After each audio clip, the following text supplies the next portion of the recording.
ವೇದಿಕೆ ಮೇಲೆ ಆಸೀನರಾಗಿದ್ದ ಜೆಡಿಎಸ್ ನಾಯಕರೇ, ಅದೇ ರೀತಿ ಬಿಜೆಪಿ ಪಾರ್ಟಿ ನಾಯಕರೇ, ಮತ ಬಾಂಧವರೇ, ఏమి 26వ తారీఖు ఎలక్షన్ 2వ నంబర్ గుర్తు కుటుంబం పెట్టుకున్న మహిళ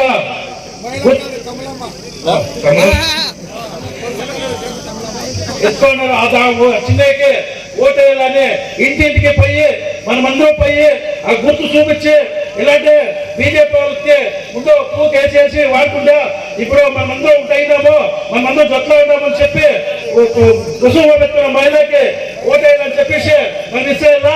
అదే రీతి బైర్పూర్ క్షేత్రంలో మెజార్టీ వచ్చిందా, ఆ మెజార్టీలో ఇంకా మెజార్టీ వచ్చేదానికి బీజేపీ మన జట్లో ఉంది. ఇప్పుడు మనకు ఇంకా మెజార్టీ ఇవ్వచ్చు. అదే మాది మన 9 మందికి ముందు చెప్పింటే ఓట్లేసి గెలిపించి మెజార్టీ ఇస్తే అసెంబ్లీలో టేబుల్ గుర్తి 224 ఎమ్మెల్యేలు లేస్ తీసుకొని చూస్తారు, మన గురించి మాట్లాడతాను. అదే మాదిరి ఫస్ట్ 9 మందిలో విధానసభలో రైతుల గురించి ఎత్తినారు.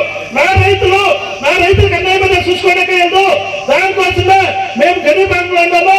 మాకు నీళ్లు కానీ మార్కెట్ కానీ ఏదో ప్రాబ్లం ఉన్నా నేను చూసుకోవడానికి లేదు. మా రైతులకి మా మొబైల్ రైతులు కావాలని చెప్పి గరాజ్ చేయడానికి ఎవరైనా ఉంటే మొబైల్లో అన్న అదే 5 లక్షల ఓట్లతో గెలిపించినాము.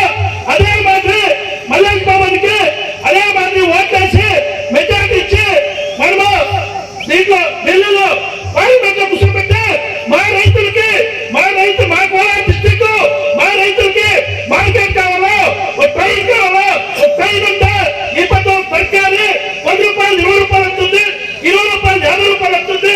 మాకు అవన్నీ కావాలనే దానికి మన మల్లేష్ బాబానికి ఓట్లేసి కల్పించాలా.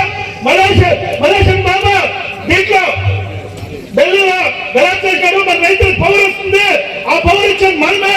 ఆ పవర్ అందరూ చేరి పంపించి మెజార్టీ 1.5 లక్షల మెజార్టీ మనం ములబాల్ తాలూకు వేయాలా. అదే మాదిరి మన మోదీజీ ప్రధానమంత్రి కావాలంటే మనమందరూ మల్లేష్ బాబుని ఓటేయాలా.